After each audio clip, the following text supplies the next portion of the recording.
kita belum lagi bicara terkait dengan masalah sungai-sungai yang ditimbun katanya. Iya. Apa betul ada sungai ditimbun? Saya sudah datang ke lokasi dan itu kan videonya cukup viral, Bang. Termasuk juga ada hak milik juga di situ. Ada hak milik? Ada, dan itu sudah terkonfirmasi oleh Pak Menteri ATR BPN hari ini. Dan sudah mengakui bahwa itu ada sekitar 263 bidang 263 HGB. Dan juga termasuk ada sertifikat hak milik. Wah, kacau betul. Iya. Bayangin sebelum jadi PSN itu sudah ada penggusuran paksa. Bahkan lebih kalau bahasa saya lebih kejam karena melibatkan ormas-ormas bayaran itu, preman-preman bayaran. Kita ngomong Agung Sedai Group. Itu mengerikan.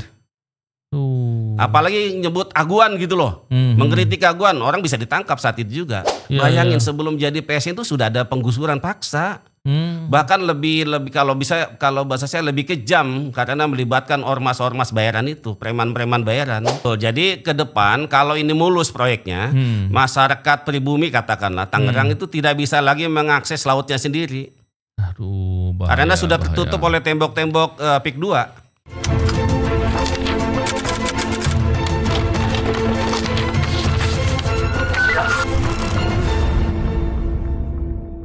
Bismillahirrahmanirrahim. Assalamualaikum warahmatullahi wabarakatuh. Salam integritas. Alhamdulillah kembali berbincang di podcast ini. Kali ini kita kembali membicarakan terkait dengan PIK 2 dan tentunya bersama dengan narasumber yang keren, yaitu Mas Gufroni. Apa kabar, Mas Gufroni? Alhamdulillah sehat. Aduh, luar biasa. Saya nyimak tuh ulasan-ulasan, pembahasan dan laporan langsung dari tempat kejadian dan banyak sekali. Dan memang ini masalahnya yang menurut saya luar biasa ya, nekatnya luar biasa. Saya baru tahu ternyata surat tanah itu bisa di atas air. Namanya surat air dong ya harusnya ya. Tapi oke lah, kita bicarakan. Nah, bicara terkait dengan masalah PIK 2 ini kan keributan yang terjadi kan banyak dan berentet nih. Mulai dari penggusuran tanda kutip ya, karena bicara penggusuran kan serta-merta akan dianggap ada bulldozer padahal kan ada tahapan-tahapan ya, dan itu pernah diceritakan oleh Mas Gufroni di podcast ini dan di beberapa tempat yang lain. Terus yang kedua tentang banyak persoalan, termasuk ada sungai yang katanya diuruk ya. Terus ada membuat tanggul-tanggul yang membuat banjir di beberapa tempat, sehingga secara nggak langsung memaksa orang untuk pergi gitu ya. Dan banyak lagi yang lain, barangkali juga termasuk ini ya. Nanti saya pengen tanya itu peran pemerintah daerah, bupatinya Zaki kalau nggak salah ya. Dia ini kan tentunya berkaitan dong dengan masalah yang katanya NJUP-nya turun, terus tata ruang ya. Itu kan mestinya tugasnya kepala daerah tuh. Dan juga tanggung jawab untuk mendorong nelayan untuk bisa lebih berdaya dan segala macam, tapi yang terjadi nggak seperti itu. Termasuk juga pagar laut. Waduh, laut pun dipagari ya, bukan luar biasa. Terus tadi yang terakhir mengenai surat tanah atau sertifikat ya di atas air. Waduh, ini temanya banyak ini Mas Gufroni. Mas Gufroni mau bicara mulai dari mana dulu, silahkan. Ya, kalau bicara PIK 2 ini banyak sekali yang harus dibahas. Ya. Jadi tidak sekedar bahas pagar bambu. Oh, pagar bambu yang sepanjang 30 km. 30 km. Ya, 30 km. Dan kami sudah melakukan penelusuran, Bang. Dulu kita di pertengahan Juli 2024 kita sudah menelusuri itu dan memang sudah ada pemagaran bambu. Oh, Juli 2024 sudah ada. Oh ya? Sudah ada. Jadi kenapa kemudian baru viral sekarang? Ya karena mungkin di era keterbukaan ya, masyarakat sudah mulai bicara, tokoh-tokoh sudah bicara, nelayan juga sudah teriak, dan ini mendapat respon dari Prabowo sepertinya. Dari pemerintah, dari presiden. Makanya sudah ada dimulai dari penyegelan, kemudian ada pembongkaran dari TNI Angkatan Laut dan lain sebagainya. Tetapi bagi kami bahwa pemagaran laut itu adalah bagian kecil dari sebuah rencana besar pengembang untuk menguasai daratan dan juga lautan untuk kepentingan penguasaan itu semua. Tunggu sebentar. tadi dibilang pemagaran laut kaitan sama pengembang. Tapi di beberapa pernyataan di media pengembang nggak ngakui itu, katanya itu kepentingan nelayan katanya. Terus kalau dikaitkan rencana besar apa itu kira-kira? Karena kalau dikaitkan dengan nelayan kan berarti katanya kepentingan nelayan biar menjaga ikan nggak lari barangkali ya. Atau apa, saya nggak tahu tuh. Kira-kira apa tuh? Jadi memang ada sekelompok orang yang menyampaikan bahwa pemagaran bambu ini dikerjakan oleh masyarakat secara swadaya. Oh, ada yang bilang begitu? Ada begitu, ada pengakuan dari beberapa orang. Dan itu sebenarnya sudah kami sampaikan dalam materi pengaduan kemarin, Bang, ke Mabes Polri. Ke Mabes Polri, oke. Ya. Jadi selain ada bahwa ini swadaya dalam rangka untuk mencegah abrasi. Jadi bagi kami itu adalah alasan mengada-ngada, sungguh tidak masuk akal gitu ya. Iya. Dan nyata-nyata mencegah abrasi kok di tengah-tengah ya? Kan biasanya di tepi kan harusnya ya. Tepi pantai kan harusnya. Iya. Jadi makanya bagi kami adalah sesuatu yang mustahil gitu ya. Jadi sesuatu yang mengada-ngada dan pemagaran bambu itu jelas sangat merugikan nelayan. Karena berdampak kepada hasil tangkapan ikan. Oh, nelayan juga nggak bisa berangkat dari situ kan, harus mutar ya? Harus mutar. Jauh sekali. Harus mutar dan otomatis memakan ongkos besar karena kan terkait dengan BBM. Oh, iya. Memang kalau dibilang memagari ini kan saya nggak paham kalau kemudian dilihat dari kepentingan nelayan menjaga abrasi agak nggak masuk akal gitu ya. Tapi kalau memagari ini biar mungkin publik yang atau masyarakat atau netizen yang mendengarkan ini paham, jaraknya dari bibir pantai ke pagar ini kira-kira berapa meter kira-kira? Kira-kira ya memang variasi ya. Oke. Mungkin antara 1 kilo sampai 2 kilometer. Oh, jauh. Cukup jauh sekali, Bang. Lebih nggak masuk akal lagi kalau dibilang abrasi. Kaitan apa? Iya. Itu pun namanya mau bikin pulau baru jangan-jangan. Betul, atau apa Bang. Kira-kira yang jadi akhirnya kami juga menelusuri. Awalnya kan mengira bahwa pagar bambu ini untuk supaya nelayan tidak boleh mendekat areal proyek pembangunan PSN PIK 2. Oh, iya. Awalnya karena kan pengalaman PIK 1 kan begitu. Nelayan atau siapapun tidak boleh mendekat area proyek. Tapi belakangan setelah kita telusuri ternyata ya ini untuk kepentingan reklamasi. Oh, jadi itu nanti rencananya laut yang dari bibir pantai sampai pagar itu akan ditimbun gitu ya? Akan ditimbun. Jadi lautan akan berubah menjadi daratan. Oh, dan itu 1 kilo sampai 2 kilometer. Oh iya, panjang sekali, Bang. Wow, luar besar biasa banget itu. Kalau diperkirakan 30 kilo, ya kan? Kali dengan 1 kilo, berarti berapa tuh luasnya itu? Hampir 30 kilometer persegi gitu ya. Wah, dan bahannya untuk 3.000 hektar kurang lebih ya. Betul, itu kan ngambilnya dari bahan utamanya kan pasir. Tinggal dia sedot itu dari lautan, dari pulau-pulau. Habis. Jadi dampak lingkungannya sangat terasa sekali nanti. Wah, untung bisa ini dicegah sama teman-teman ini. Diviralkan sehingga orang paham dan orang tahu resikonya. Kalau resiko udah terjadi kan namanya bukan resiko lagi, dampak gitu kan. Kalau sesuatu yang akan terjadi baru resiko. Iya. Nah, terus apa yang kemudian dilihat dari persoalan yang seperti ini? Karena begini, kalau bicara terkait dengan pemagaran, rencana penimbunan, ini kan sesuatu yang nggak bisa dilakukan secara diam-diam. Iya. Kenapa? Besar, wilayah sangat luas.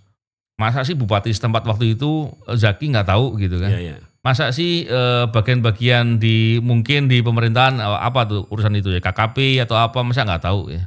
Apa yang terjadi sebenarnya sih? Sebetulnya bukannya tidak tahu, Bang, tahu sekali dan dia memang memberikan izin untuk itu. Ada izinnya? Ikut terlibat dalam proses pemasangan pagar itu. Ya terutama siapa dari mana nih? Ya tentu oleh pada masa bupati sebelumnya. Ya Jaki Iskandar, dan memang di dalam pernyataan dia mengatakan bahwa ini kan tujuannya untuk pengembangan, untuk supaya ada semacam perbaikan agar tidak ada lagi abrasi ya dan lain segala macam. Jadi memang ini sebenarnya sudah sangat diketahui oleh pemerintah daerah. Ya, kalau dibilang dipagar biar menjadi lebih baik, menjadi abrasi, nggak logis gitu. Saya kok nggak bisa paham ya. Terus yang kedua, kalau daerah mungkin daerah kumuh ya seandainya. Iya. Saya kira kan nggak semuanya kumuh juga. seandainya ada daerah kumuh, terus kemudian diberikan kepada pengembang untuk dibangun perumahan elit, itu namanya bukan memajukan gitu ya, bukan membuat dari daerah kumuh menjadi lebih maju.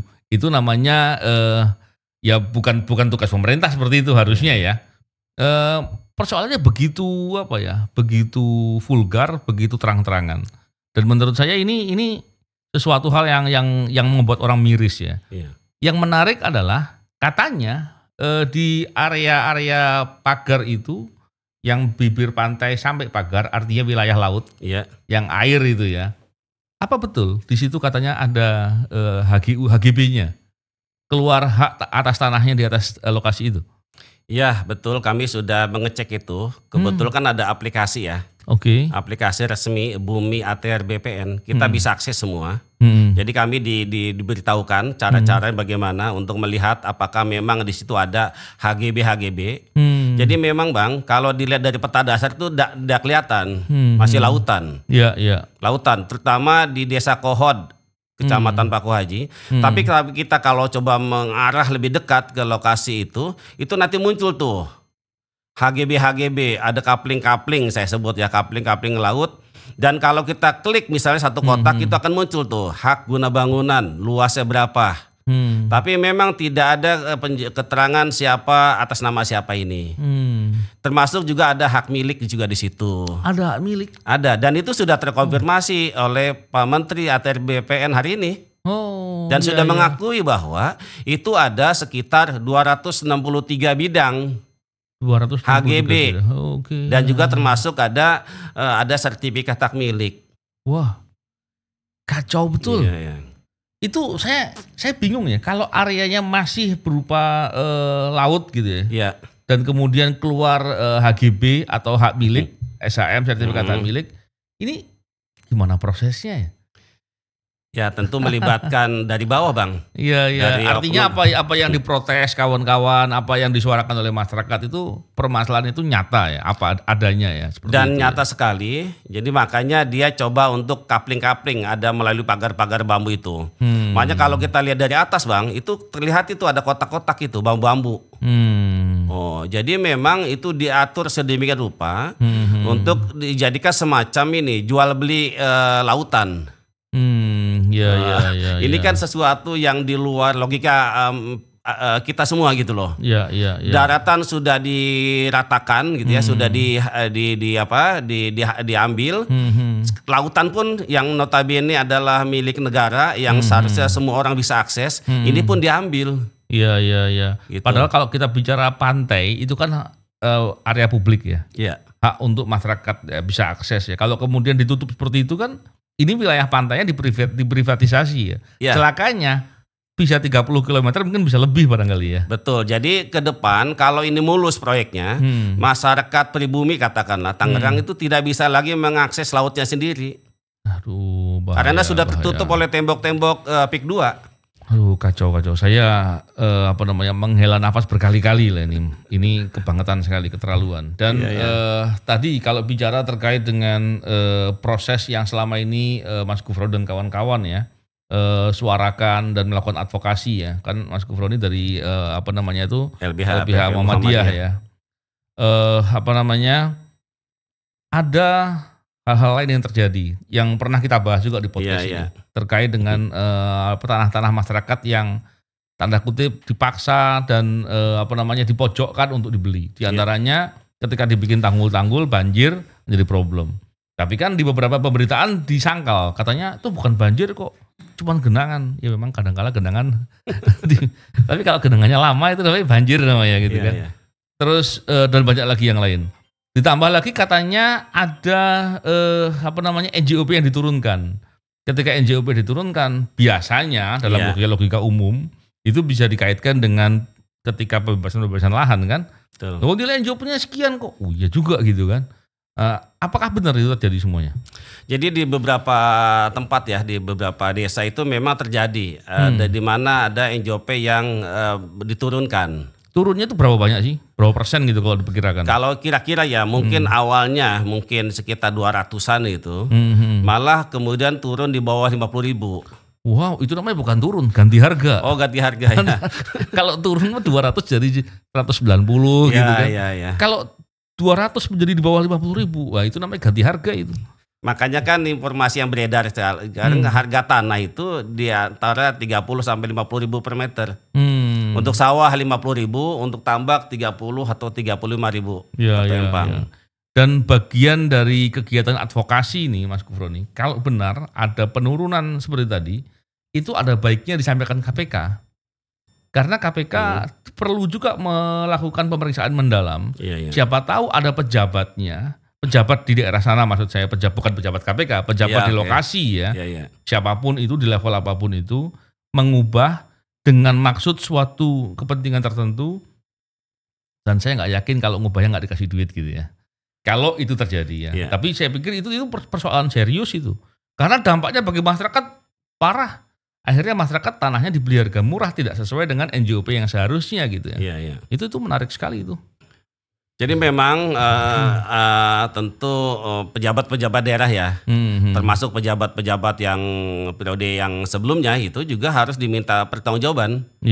Karena sebetulnya asal muasal dari kekacauan di Kabupaten Tangerang itu karena kebijakan bupati sebelumnya. Bupatinya Jaki ini. Jaki Iskandar. Jadi kalau mau saya katakan dialah orang pertama yang paling bertanggung jawab terhadap kericuhan, terhadap kebiadaban, kezaliman yang dilakukan oleh pengembang PIK 2. Coba kita inventarisir ini. Apa saja sih yang diduga atau diyakini merupakan ulah atau karena suatu perannya dari bupati?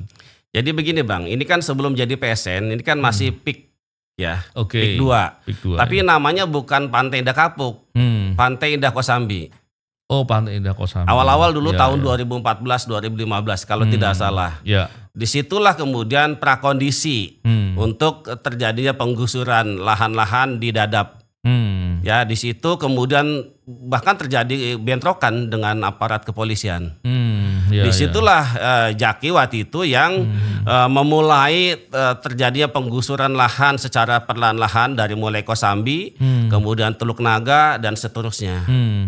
Jadi apa yang kemudian membuat proses penggusuran itu menjadi lebih mudah dan kemudian menekan ke masyarakat? Karena dengan menggunakan pengerahan aparat kepolisian. Bahkan waktu itu ada semacam janji-janji seingat kami ya, sehingga masyarakat pada waktu itu menerima. Karena dijanjikan nelayan, terutama kan nelayan dampaknya waktu itu di Dadap itu dijanjikan akan disediakan semacam kampung nelayan. Kalau tidak salah ya. Tapi kan ternyata kampung nelayan tidak pernah ada saat ini. Bahkan nanti di PIK itu akan ada namanya Islamic Center. Oh, sempat dijanjikan begitu? Dijanjikan. Saya masih ingat karena saya baca juga di media waktu itu. Oleh siapa yang menjanjikan? Oleh Bupati. Oh, Jaki ini. Oleh Jaki. Gitu ya. Dan kemudian terjadilah namanya pembebasan lahan dengan cara-cara yang intimidatif, melibatkan preman, sawah-sawah dipatok begitu saja oleh kelompok-kelompok ormas. Kabarnya ada juga yang dikriminalisasi ya? Banyak sekali yang dikriminalkan. Nah, pertanyaannya apa peran Jaki terkait dengan penangkapan, terkait dengan kriminalisasi orang-orang yang sawahnya diambil paksa? Sama sekali tidak ada. Jaki sama sekali tidak berpihak terhadap penderitaan yang dialami oleh rakyatnya. Justru malah dia berpihak kepada Aguan. Karena dia informasi yang kami dapat dia sering bolak-balik ke PIK 2. Kalau jadi artinya KPK kalau mau telusuri itu sangat ada peran sekali Jaki memuluskan proyek PIK 2 dan kemudian menjadi PSN. PIK 2 menjadi PSN itu juga usulan dari Bupati. Awalnya dari usulan Bupati, betul juga ya. Termasuk BSD, termasuk 2 lagi kalau nggak salah proyek tol Serpong Balaraja. Walaupun dia mengatakan kenapa yang dipersoalkan hanya PSN PIK 2, karena PSN PIK 2 itu jelas ada penindasan. Harga tanah yang dihargai serendah-rendahnya, bahkan mencaplok, bahkan orang yang nggak mau dijual dengan harga murah dipenjarakan. Ini kan sesuatu yang sangat tidak manusiawi. Dan Jaki posisi saat itu adalah berada di balik PIK 2 itu. Artinya melibatkan juga aparat penegak hukum dalam ini kepolisian diantaranya ya. Oh jelas Bang, dari mulai Polda, Polres sampai Polsek. Dan Samia juga menangani kasus-kasus semacam itu.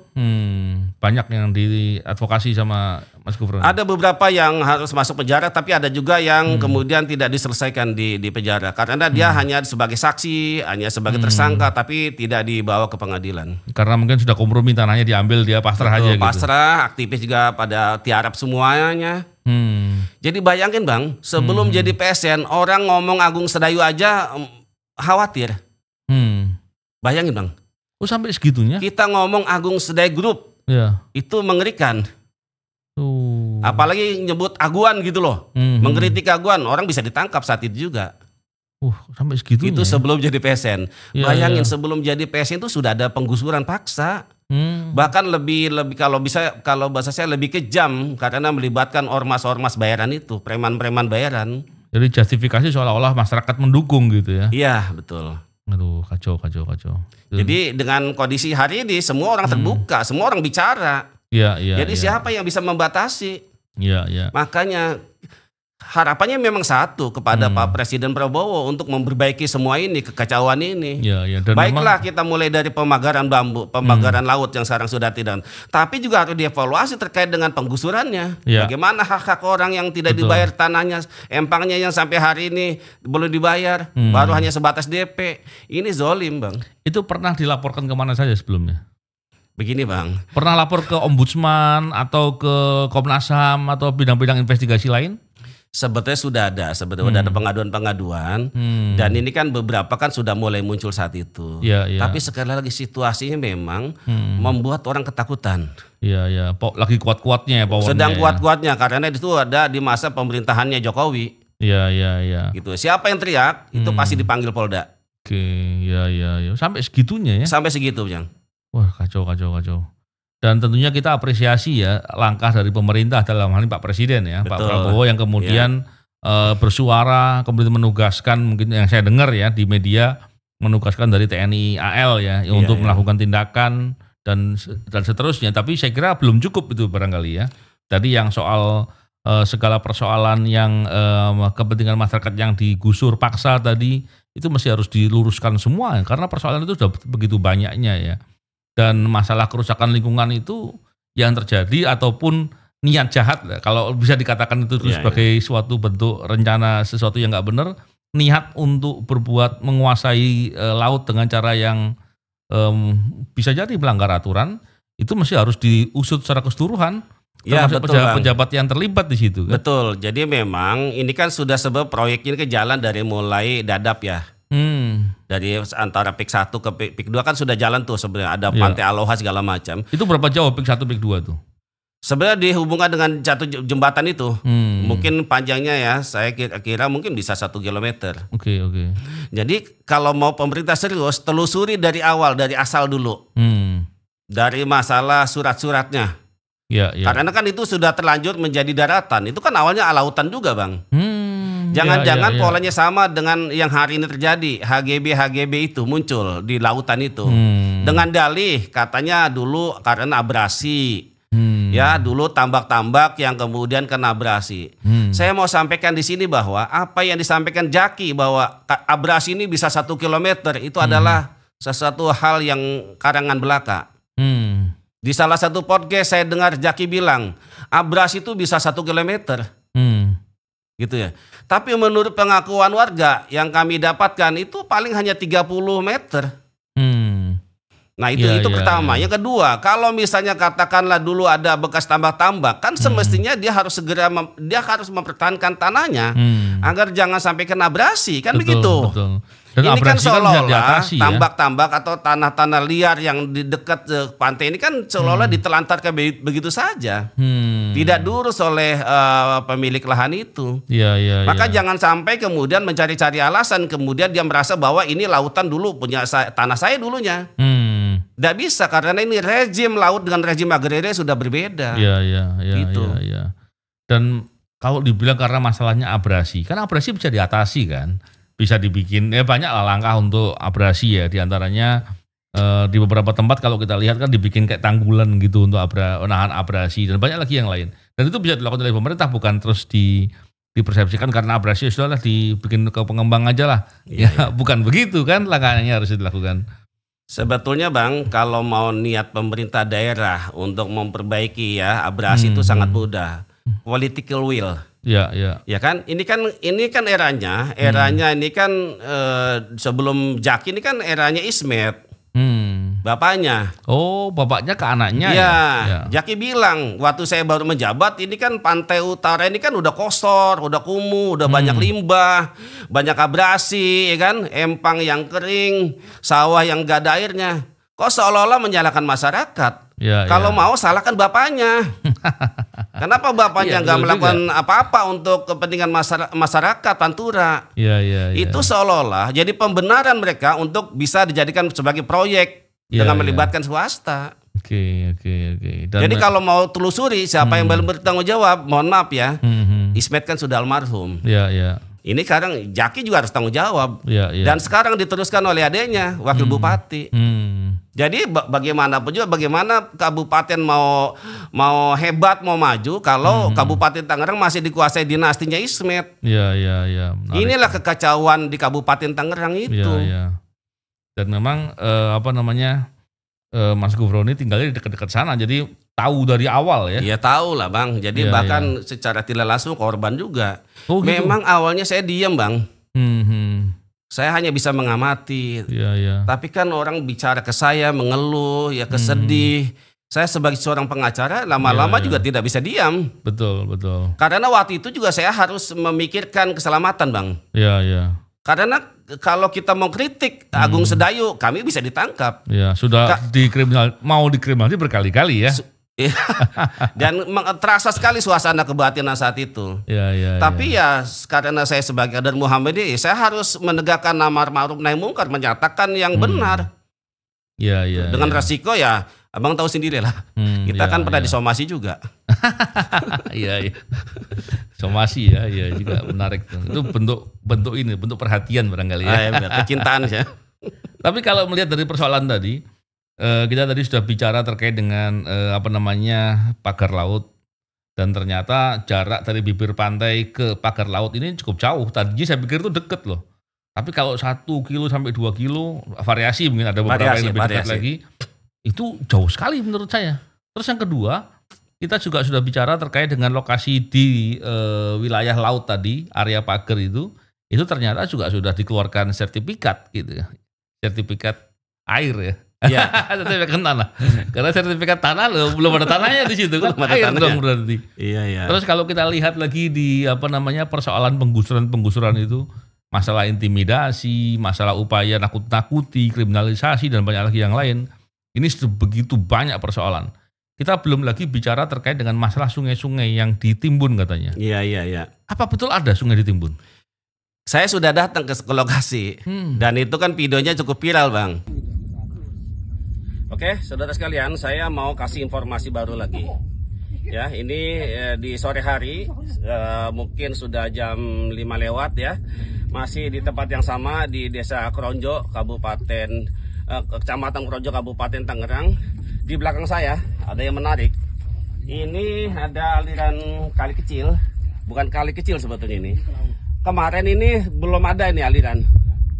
Rata dengan tanah hasil pengurugan oleh pengembang PSN PIK 2. Nah, kenapa sekarang ada aliran kali kecil ini yang mengarah ke laut? Karena kemarin beberapa hari yang lalu memang ada banyak tekanan dari masyarakat yang kemudian viral, dari tokoh-tokoh, dari aktivis, soal ada kali yang ditimbun.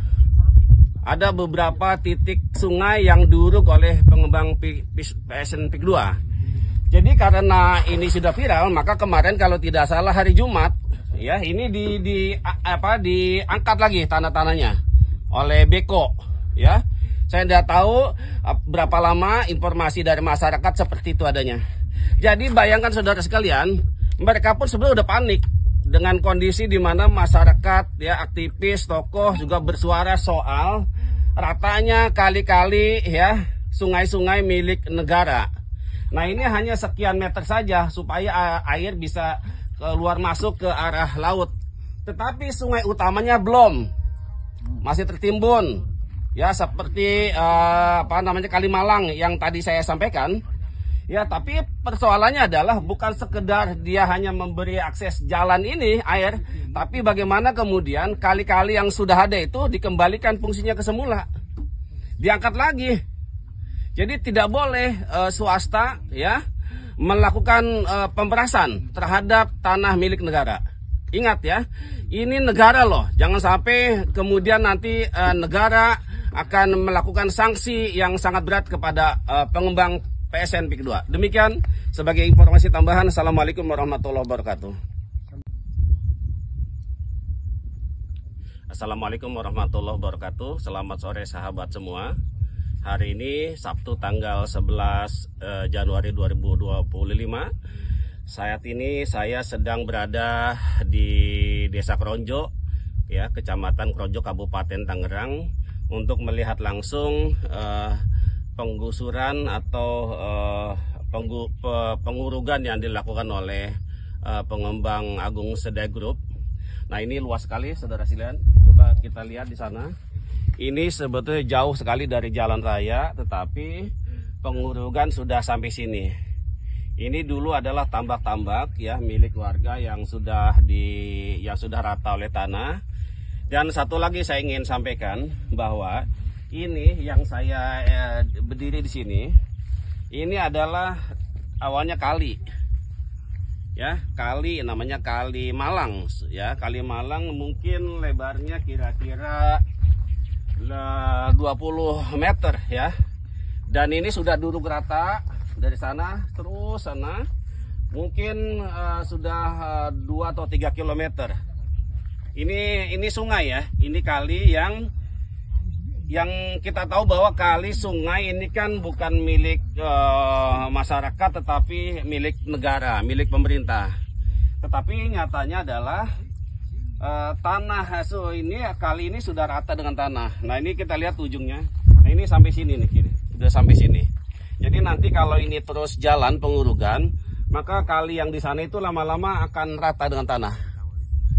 Apa sebabnya? Dampaknya bagi masyarakat tentu air tidak bisa keluar masuk. Yang dari laut, yang dari darat nggak bisa masuk, sehingga merusak ekosistem, ya, mengganggu mata pencarian para petambak karena airnya tidak sirkulasi gitu ya, sehingga otomatis mempengaruhi pendapatan petambak dan termasuk juga nanti daerah-daerah persawahan.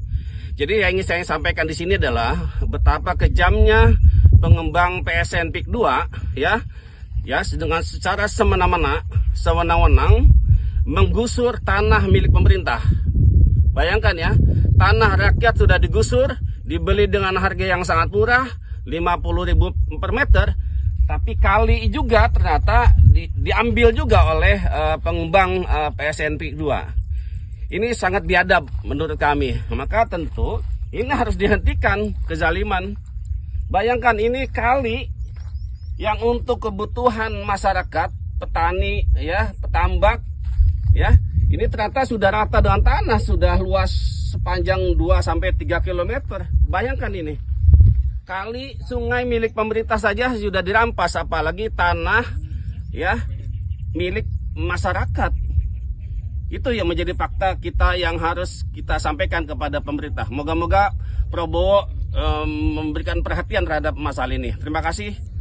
Wassalamualaikum warahmatullahi wabarakatuh.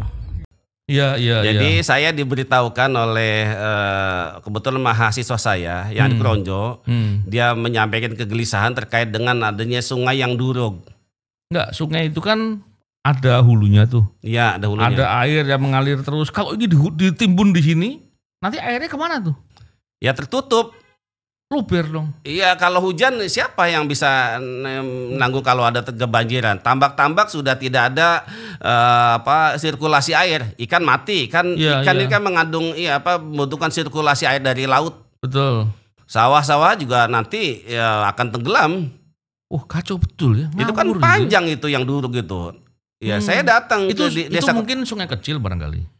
Itu kan sungai, nggak tahu kecil besar saya nggak tahu. Jangan-jangan selokan yang ditimbun. Lebarnya berapa sih lebarnya? 20 meter. 20 meter? Iya. Ah, itu sungai beneran. Sungai beneran.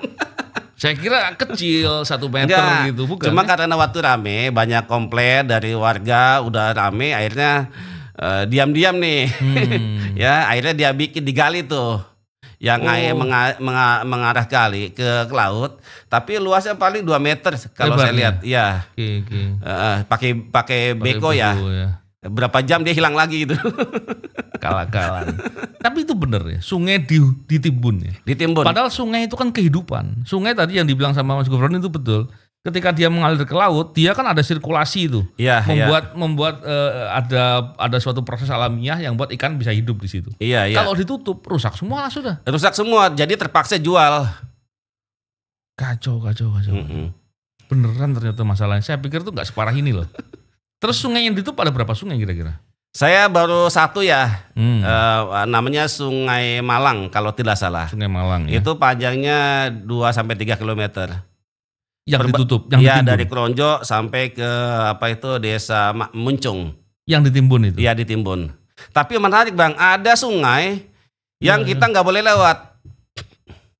Oh ya? Nelayan nggak boleh lewat, siapapun nggak boleh lewat karena sebagian sungai yang menuju ke laut sudah ditutup untuk kepentingan rekreasi keluarga yang tinggal di hunian elit PIK 2. Yang sebelumnya nelayan lewat situ? Dulu bisa, tapi ditutup pakai semacam apa gitu ya. Jadi ada yang jagain di sana. Kok bisa gitu ya? Itu sungai kan milik publik. Itulah Bang, itu bisa terjadi di negara Konoha. Waduh, coba. Tadi saya masih tertarik sama sungai yang diuruk gitu. Iya. Kalau sungai diuruk, jelas itu rusak lingkungan. Terus yang kedua, sungai ini adalah di atas sungainya ada SHM-nya nggak ya? Jangan-jangan ada. Tapi sungai itu kan adalah hak publik. Iya. Nggak mungkin ada sertifikat kepemilikan apapun di atas sungai itu nggak mungkin gitu. Iya. Karena selain dari masalah ini adalah kehidupan, ada banyak hal di situ, kepentingan lingkungan, dan ini akses publik, bisa juga dipakai transportasi, dan tentunya masyarakat juga tentunya kalau mandi buang limbahnya pasti ke situ. Kalau ditutup mau kemana semuanya itu. Jadi kompleks gitu. Ketika ditutup, berarti kan kepentingannya mau dibikin sesuatu di situ. Iya, bisa betul. dibikin untuk taman lah, kepentingan pengembang lah, atau dibikin rumah jangan-jangan. Kok bisa sampai seperti itunya? Saya kok nggak habis pikir gitu ya. Hampir nggak percaya itu sungai ditutup itu. Tapi itu ada Bang. Ada ya, ada. Beneran ya. Beneran ada. Kalau nggak percaya Abang bisa cek. Iya. Kayaknya belum dibuka semua. Oh, iya. Ditutupnya itu maksudnya ditutup secara keseluruhan? Keseluruhan, tapi ada beberapa yang belum selesai. Tapi kan udah mulai tuh berapa hektar, ada yang sudah rata, tambak-tambak itu. Ya kemungkinan akan menjadi permukiman elit perumahan elit. Tadinya saya pikir gini, karena ada sungai, di sebelahnya dia nimbun pasirnya longsor ke situ gitu. Saya pikir begitu. Ini enggak. ditutup beneran. Tutup bener. Waduh. Saya datang ke lokasi dan memang tutup bener. Ya ini masalahnya begitu parah dan kompleks ya. Dan saya pikir langkah dari Presiden untuk bersikap dan bersuara melalui beberapa pejabat beliau, ini suatu hal yang bentuk kepedulian dan keberpihakan kepada kepentingan masyarakat. Ya. Dan tentunya kita nggak boleh membiarkan ya suatu upaya sewenang-wenang ya. Kalau itu benar pingin dikuasai, laut mau ditimbun dan dibangun seperti itu, tentunya nggak seperti itulah seharusnya ya. Dan tentunya kesalahan-kesalahan seperti ini nggak boleh lagi terjadi di kemudian hari. Iya. Saya bayangkan kalau kemudian para pejabat atau pemimpin yang ditugasi untuk mengurus di bidang-bidang tertentu, termasuk bupati, gubernur, dan banyak lagi yang termasuk petugas keamanan, petugas kepolisian, dan bidang-bidang pengawasan lainnya, penegakan hukum, nggak bolehlah kalah sama kepentingan pengembang. Iya. Dan kemudian membiarkan kepentingan masyarakat dikalah-kalahkan seperti ini. Iya. Gimana kalau melihat progres yang terjadi sekarang? Saya dengar katanya sudah melapor terkait pemagaran laut tadi ya ke Mabes Polri ya. Iya. Diterima laporannya ya. Sudah. Oke. Jadi memang waktu itu hari Jumat ya Bang. Kami bersama Koalisi Masyarakat Sipil, ada PBHI, LBH Jakarta, ada Walhi, ada Kiara, IMM. Matlau Anwar IM 57. Ya. Jadi kurang lebih ada 10 lembaga. Kami mengajukan atau menyampaikan pengaduan resmi terkait adanya pemagaran laut itu. Kami sudah menelusuri, kami sudah menampilkan dokumen, bukti-bukti, termasuk nama-nama yang diduga terlibat. Dan itu berdasarkan apa yang beredar di sosial media yang sangat viral bahwa ada beberapa nama yang diduga terlibat di balik pemagaran laut. Kurang lebih ada 7 nama yang kita masukkan dalam materi pengaduan itu. Ya, jadi nggak benar kalau itu swadaya nelayan ya, yang untuk mager itu nggak benar ya. Nggak masuk akal juga betul. Sih ya. Yang bilang swadaya juga masuk dalam daftar 7 nama gitu. Itu. Iya. Walaupun dia bukan pelaku utama ya Bang, paling tidak menjadi pintu masuk untuk menelusuri siapa di balik ini gitu. Ya pantas bikin pengelabuhan ya. Tapi oke lah. Kalau kita melihat tadi dari persoalan yang kita bincangkan tadi. Iya. Sebegitu ruwet gitu ya, sebegitu kacau. Iya.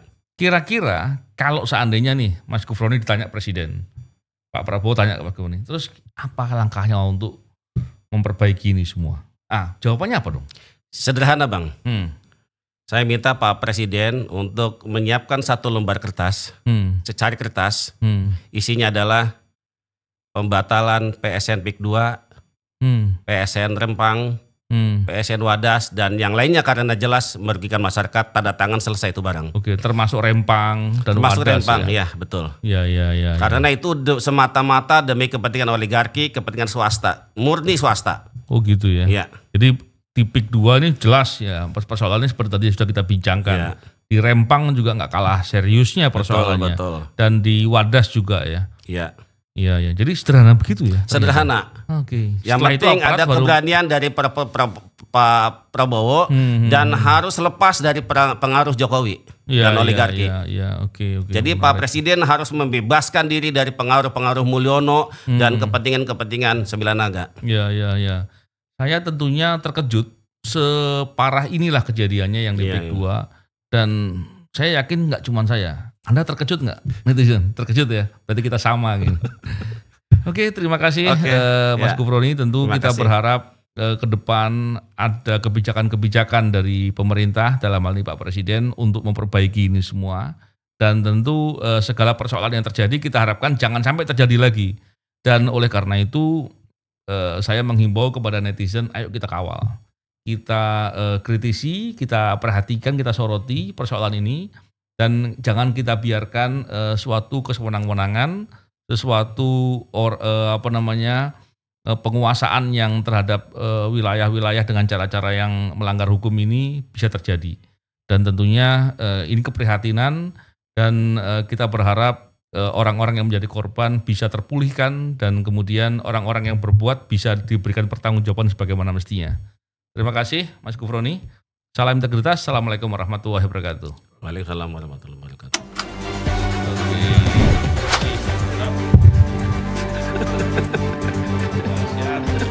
Tapi kalau masih zaman Jokowi saya udah langsung ditangkap ini, udah benar, udah pasti. Kemarin kita masih agak lembut Pak.